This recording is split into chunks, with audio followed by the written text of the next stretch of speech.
Hi, everyone, and welcome to this month's audio production town hall. So glad all of you could join us. Every month, you'll find us here talking about all kinds of topics related to audio production, from making records to sound and film for video games, and so much more.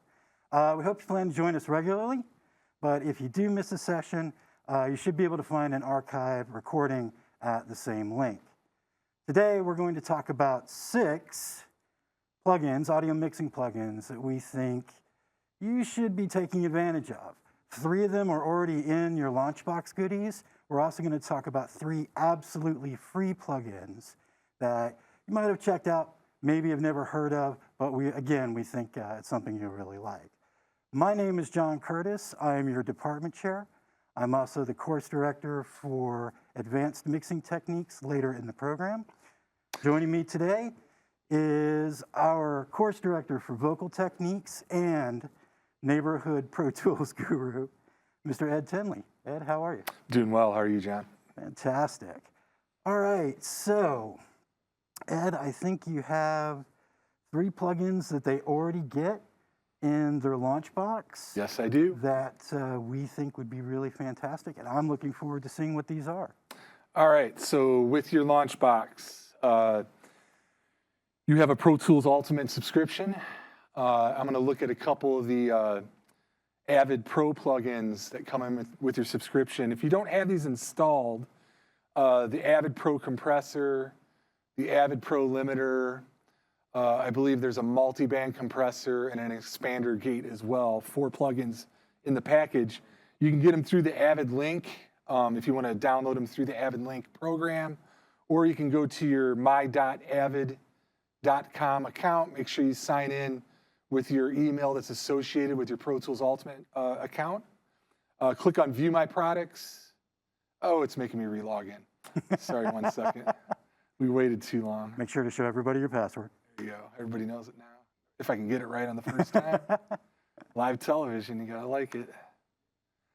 All right, well anyway, if you log in, you're gonna go to Pro Tools Ultimate, click on that, click on View Download Links, and then scroll down almost nearly all the way down to where the audio plugins are, and it's the Avid Pro Bundle is what you wanna install. If you're using the Avid link, you can also install it through that app as well. But I'm going to focus first on the Avid Pro compressor. Why I want to show you this compressor is, A, it sounds really good. B, it's probably the cleanest sounding compressor I have in my arsenal. And what I mean by clean is that you can compress really hard. You can really hit the signal hard without actually hearing the compression. And it doesn't add a lot of harmonics or any sort of unwanted sound or tone shift to your source material, and it sounds especially clean on vocals. The interface can be a little intimidating if you're not quite really used to using compression yet. There are a lot of bells and whistles on this, so let's go ahead and go through some of them. Real quick though, yes. Just for anybody who's not familiar, what exactly is a compressor? What does it do, and what would they do? Great question. I'm getting ahead of the game here. So compressor, the basic definition of it is you set a threshold. So if your audio peaks go above the threshold, the compressor is gonna push those peaks back down. It's gonna use gain reduction so those peaks don't jump over the threshold more than you set. So thus it's gonna tame the loud peaks in your source, and it's gonna make some of the quieter material seem louder. So with a compressed signal, it's gonna seem a little more loud on average. You're not gonna have such a dynamic variance in your peak sources. So with vocals being such a peak-based signal, meaning it's really dynamic, when you have a singer, you're gonna have a lot of variance between some really loud peaks and some very soft peaks. So we can make it easier on ourselves to mix, to compress that signal a little bit. So some of the basics that you're gonna find on most compressors, again, the threshold, that's kind of our most important parameter here that we'll use to set the overall amount of compression. The second one that you're gonna see just about on any compressor is the ratio. That is the amount of gain reduction once you go over that threshold. So for right now, I have mine set to 3 to 1. So for every dB I go over the threshold, it is going to compress that by 3 dB. So with a vocal, a lot of times, especially a lead vocal, if I don't want to overcompress, which is something you want to stay away from, I typically start with a low ratio, 2 to 1, 3 to 1, 4 to 1, something in that range. Two other parameters that you're going to see quite often on a compressor are the attack and the release knobs. Attack and release, they're both in milliseconds. So right now I have a 5 millisecond attack, which is kind of a slower attack, maybe medium slow for a vocal setting, meaning 5 milliseconds will go by before it starts to compress the signal. And then once the signal goes below the threshold, after 30 milliseconds, it'll release and stop compressing. But I think most of you kind of have a basic idea of compression. So if I just solo up this vocal really quick. Here it comes. It's not about you. Yeah. So that's the setting with the current compression. If I turn it off, here's the uncompressed vocal. It's not about you. Yeah. So you're probably thinking, wow, I don't really hear a huge difference. And that's a good thing, because this is what I'm saying about being a clean, a clean sounding compressor. It's really transparent. It's not messing with any of the harmonics. So if we look at the signal and we look at the meters here, It's not about you. Yeah. we see an input signal on the left and an output signal on the right. And if we look at the meter here in this, this graph next to the ratio, you'll see gain reduction, the amount of compression that's occurring. It's not about you. Yeah. And in the scheme of things, I'm hitting about 6 to 9 dB of gain reduction, which in a lot of other plugins, that's a heavy compression setting. That's quite a bit of compression. But on this plugin, we're not hearing a lot of it. And why is that? A, I have a slower attack going, and I have a pretty fast release. So it's grabbing onto the peak, and it's letting go pretty quick. So it's keeping most of the transients intact. And as I stated before, this is a very transparent compressor. If we try 9 or 10 dB on another plugin, we're really going to hear the artifacts of compression from that. A few other bells and whistles on here is we have a knee setting, so like your K-N-E-E, your knee. That is how quick you'll achieve your ratio of compression. So when it starts compressing, it doesn't hit that 3 to 1 ratio right away. It slopes into that 3 dB gain reduction for every dB it goes over. The knee will determine how quickly you get to that 3 to 1. So we have terms like hard knee compressor or soft knee compressor. On this plugin, I generally leave this alone. I'll leave this set at right in the middle at 15 dB. And this other knob on the right here, the depth knob, this is a really cool feature of this plugin. If you're new to compression and you want to make sure that you don't overcompress and kind of destroy your tone, it has a depth knob on it. In depth, what that means is the maximum amount of gain reduction that it's going to allow. So right now with it off, it'll allow for as much gain reduction as I can get out of it. But if I say turn this up to like -5 dB, with that setting, no matter what, it's not going to compress more than 5 dB. So if I hit play and we look at our gain reduction meter again, It's not about you. Yeah. notice it wouldn't go any farther than 5 dB. Where when I had that off, we were definitely hitting 9 or 10 dB on the gain reduction meter. It's not about you. Yeah. So again, for the newer mixer, the newer engineer, if you don't want to overcompress, you can set this depth knob to make sure it doesn't compress by more than a set gain reduction. And what's wrong with overcompressing a signal? Sometimes it's needed. I mean, there's no real rules in audio mixing, but if you do overcompress, there can definitely be some artifacts that come along with it. One thing would be sibilance. Some of the S's and F's and CH's, those harsh sounds, can become more apparent, especially with a slower attack. Ed, we have a question. Sure. We have some friends visiting from music.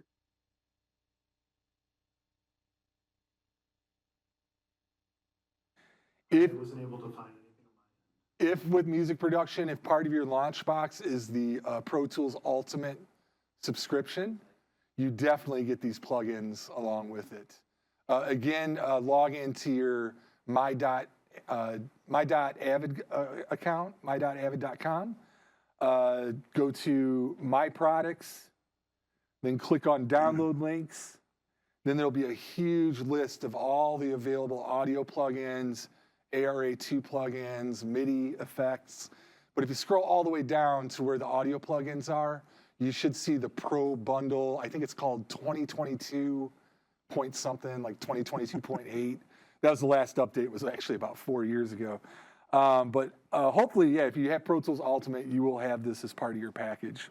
The three I'm going to talk about are absolutely free, and I'll be providing the link, so anybody can have it. Okay. But welcome, people from music production. Definitely all audio production students have it. I'll have to get back to you on whether music production does as well. So this Pro Compressor, one other cool bell and whistle that's on this is in the bottom center section, we have a sidechain EQ available to us.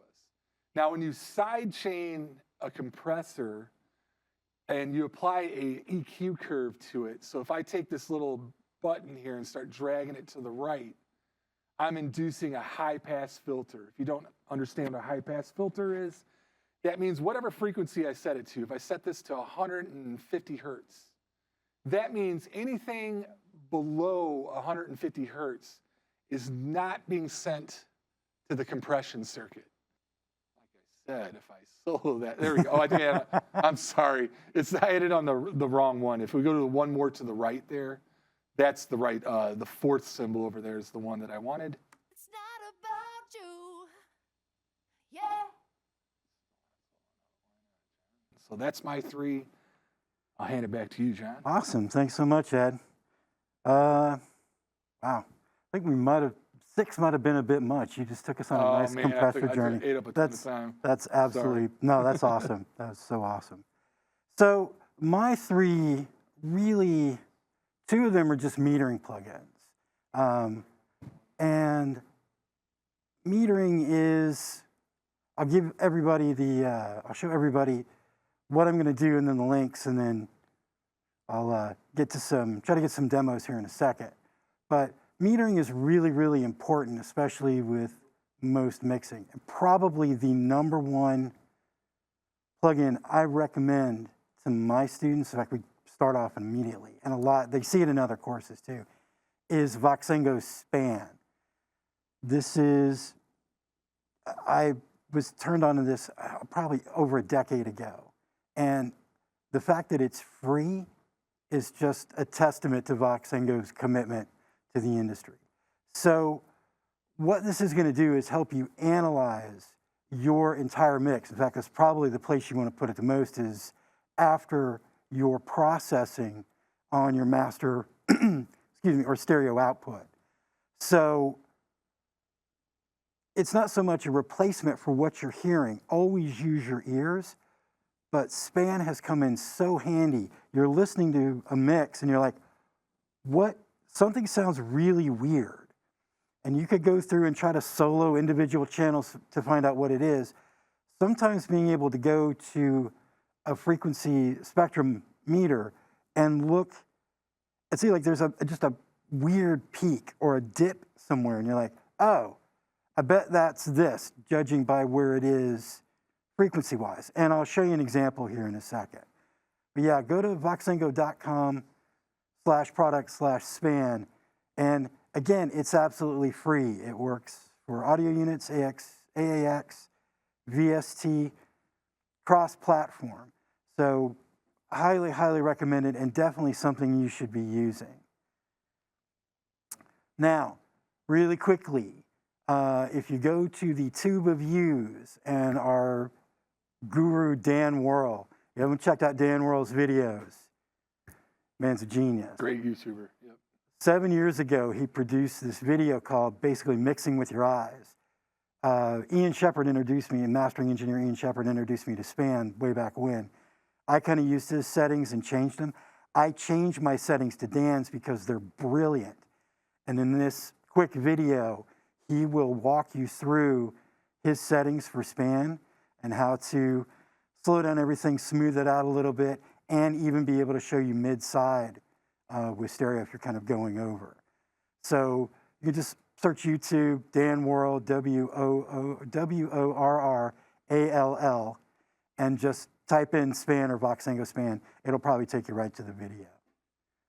Now, the other meter that I want to talk about is from our friends at TB Pro Audio over in Germany, and it's called DP meter. This is a really good level meter, especially when you're dealing with a final mix and you have to measure for loudness or loudness units and measure true peak. You can also use this in an RMS mode if you prefer, but we typically use EBU mode, which is the European Broadcast Union. It's their loudness meter. I have all my students download this because in our final class or next to final class, we're trying to get them prepped for mixing and preparing things for streaming services.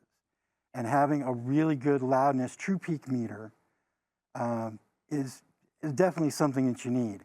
This is one of the things that would be after Span on my final, insert chain, because I want to see what the level looks like post-processing, and because Span is just analyzing frequency, it's not going to change anything audio-wise. And I'll show this in a second as to how it works. And you can measure integrated loudness, which is your song from beginning to end, see your true peaks. You can even do short-term loudness if you need to measure a verse or a solo for getting into what are called microdynamics. But super handy, and again, for free, and it's been free for at least a decade. Again, it's just a really, really good thing to have. The last thing I'm going to talk about is a channel strip. And this is free from a company called Analog Obsession. Analog Obsession, I believe, is based in Turkey. And whoever is coding these plugins, because I think it's just one person, they're brilliant. Now, I'm a big fan of channel strips. I think channel strips are a fantastic thing to have. If you're using Pro Tools, the Air or Avid channel strip that's built in is really great. Has everything you kind of need right there. And the beauty of a channel strip is it's one plugin that kind of gives you multiple functions. Typically like an EQ, a compressor, there might be other functionality built in. There's a special part to the Analog Obsession plugins that I'm going to let you listen to here in a second that I really, really like. And especially when you're learning, even as a pro, it's a really, really cool thing. So I have here Logic, and I just have a simple drum kit. Do we have audio? Yes? Okay. I don't hear anything up here, so. So let me show you Span really quickly. So kind of boost this up a little bit. So what Span is showing us, and the beauty of it, is I can actually hover my cursor at over any point. So it looks like my kick drum, and if you look in the top here, is about center frequency is around 55 hertz. That's a good thing to figure out, what if I need to boost or cut the center frequency of the signal? You want to see the extended range of the bass, around 120. But you can go through and measure, or at least look at particular sections just to see what that frequency range is. This is good for training your ears as well to listen to, like, okay, where's the clicky part of my kick drum? Why do my cymbals sound really trashy? Well, maybe there's a whole lot of top end. It's just a really, really good thing to have. You can also measure, in this case, I'm looking at mid-side here, but you can also measure in stereo for left and right. It actually has true peak capability, which is, I will check my system settings. Give me 1 second here. Apparently we have audio problems. think it's okay with me. I don't know what happened. Even if you can't hear it, it's fine. At least you can kind of see what's going on. Might not work with my channel strip, though. Do you want me to try unplugging the USB and plugging it back in? Yeah. Hang on one second. Sorry for any pops that pop up.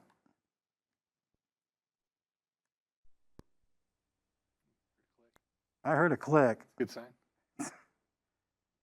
Okay. Output devices here. Let's see. Hey, Hey, there we go. Troubleshooting. Cool. Yay. All right, so next, let me go ahead and turn on and show you DP meter here. So as I'm playing this, and this is set for EBU mode, so loudness, and I stopped it. It's okay. Reference level is set for about -14 dBLU, but you can see in just the short time that I played it, the short-term loudness is around -21.5 LUFS, and we can also see what the true peaks are. For a short section, that's probably the most you'd be looking at, and mostly you're going to be measuring, if you're going to measure an entire track, you're going to be playing it from the beginning to the end. And when you do, and that's also a great time to take a break. That's usually what I do while the meter is measuring. I can always come back and then take a look at what my integrated loudness for that track is and where its true peaks are. And this will tell me if I'm coming in too hot, if I need to do some reduction, whether that's maybe back off on a little bit of compression or gain or both. And usually how my limiter is working, because that limiter is what's going to be controlling true peaks. And very much like Ed, I just want it to like tickle, you know, the peaks that go over. But sometimes I might need to be a little more aggressive to try to take care of any true peaks that are going over. Typically -1 is what we want. Sure.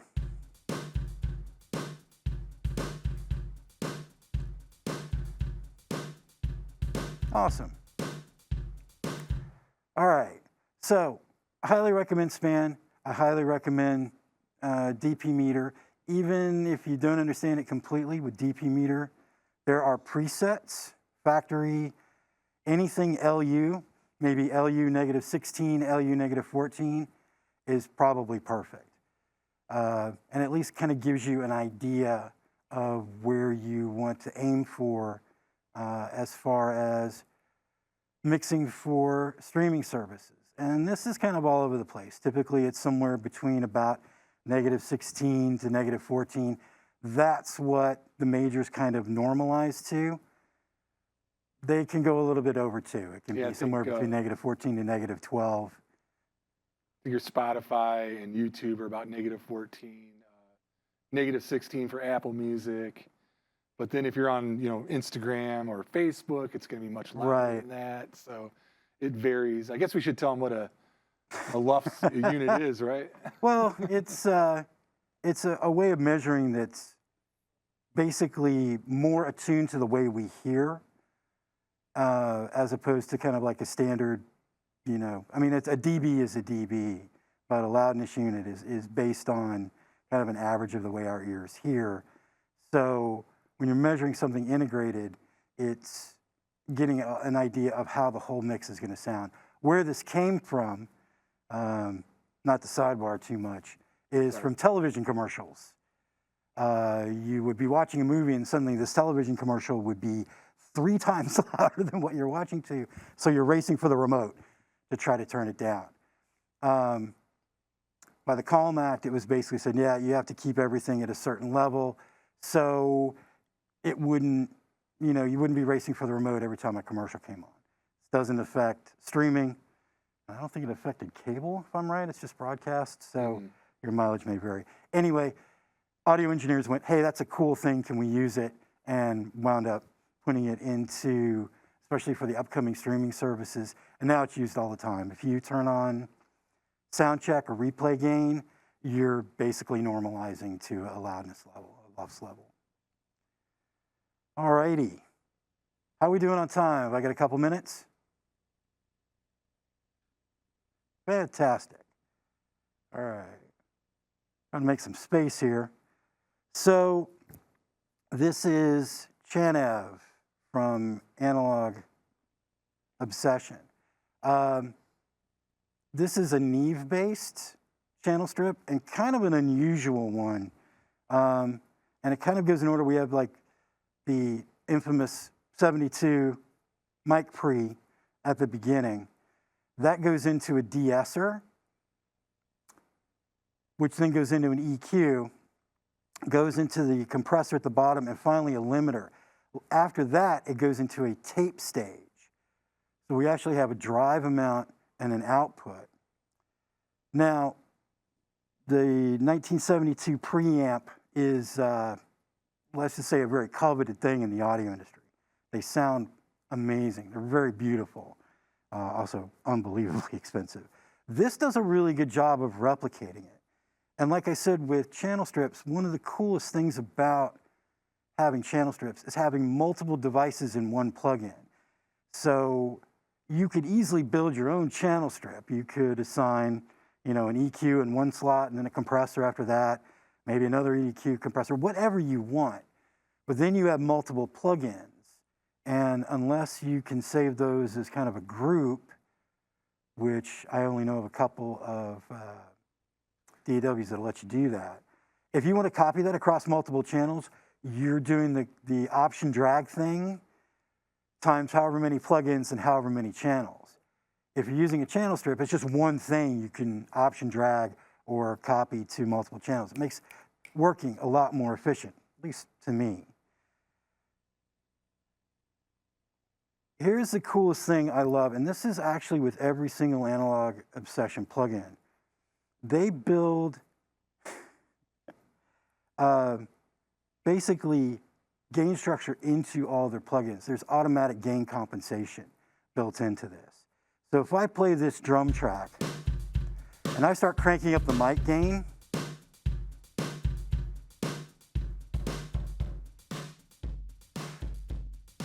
you can hear the effect. That's the original, that's full mic gain. But notice the overall level hasn't changed at all. It's automatically adjusting the output gain for you. This comes in really handy, especially with a tape drive. You want a little tape fuzz in there to give it some drive? Fantastic. But you're never pushing the output gain into the point of, oh my, it's too loud. Now, sure Ed will attest back in the old days, when we were doing this with hardware, you had two hands on the knobs, one on the input and one on the output. And you were bringing the input up while bringing the output down because that was the only way you could keep any kind of manageable gain structure working to get that sound. Having software do that for you automatically, especially in something that's free, chef's kiss. It's just really nice. Wonderful. And lets you experiment without really having to worry about things getting too loud, because psychoacoustically, to your ears, when things are louder, they sound better. It's just how we work. So having some objectiveness in there of like, all right, if I'm gonna crank up, a bunch of high-end EQ, I can hear the difference of what that's doing without just going, it's louder, it's better. So this is a really, really fun thing to play with. And AO has, I think, 3 or 4 different channel strips you can play with. They're all really, really, really well done. And if your DAW has a channel strip, fantastic. Logic doesn't have one. I don't think Ableton has one. There are plenty out there. But in my experiments with this, it just sounds fantastic. And just having automatic gain compensation, especially when you're playing with things like EQ into compression or pushing the pre's and getting a little bit of tape drive in there, having all that leveled out for you without having to worry about it, that is a great way to find out about sound and listen to it without constantly going, oh yeah, I just made it louder, so it sounds great. It might be totally destroying the signal and you just can't tell because it's gotten too loud. I thought one cool thing is when you were doing the tape drive, that's compression, that's pushing the peaks down. When he turned it all the way up, you could hear a lot of the low end go away from the kick drum. So again, when you overcompress, low frequency response is usually one of the first things that you start to lose. All right. So I kind of rushed through that thinking we were running out of time. I think we still got some time left. You want to talk about anything else? You got a secret plugin you want to talk about? I guess one other, since we were talking about LUFS and loudness units, this is an actual limiter. This is the same. My bad. Sorry. You guys want to switch back over to my screen? We had the Pro compressor. This is the Pro limiter from Avid. So this is the same package, the Pro bundle. Has the skin, the UI has the same look to it. So if we're talking about loudness units, this doesn't have quite all the extensive information readout that the DP meter that John showed, but it does. This does show you an integrated loudness meter. It'll show you your loudness range.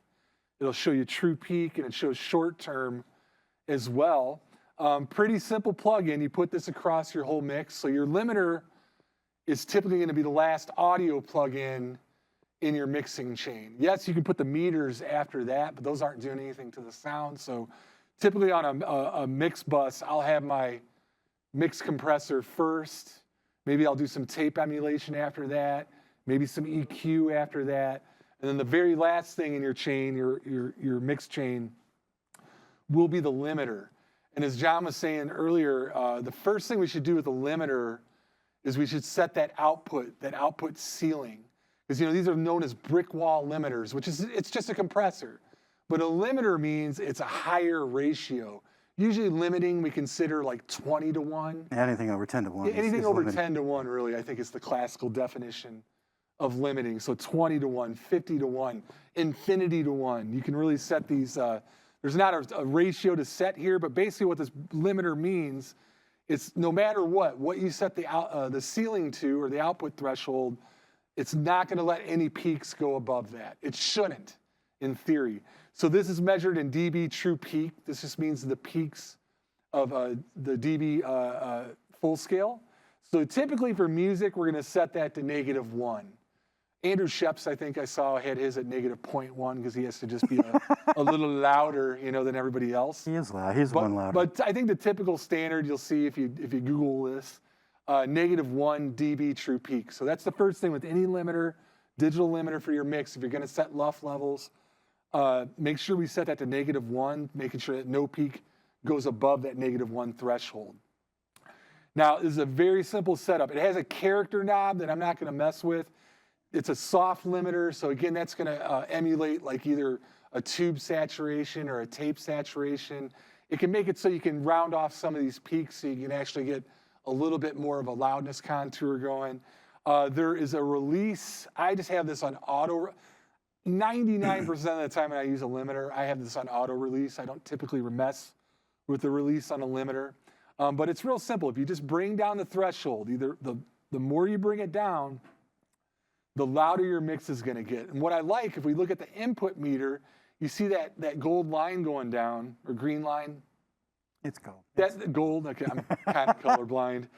So bringing that down, that controls the threshold as well. So what I like telling students is if we're going to shoot for, say, the generic -14 LUFs, if I hit play here, and you'll want to check different sections of the song, your verse versus your chorus, whatever. I think the chorus is a little louder, so why don't we go to the chorus? Yeah, we got a really question quick. too, so let's. Okay. Yeah.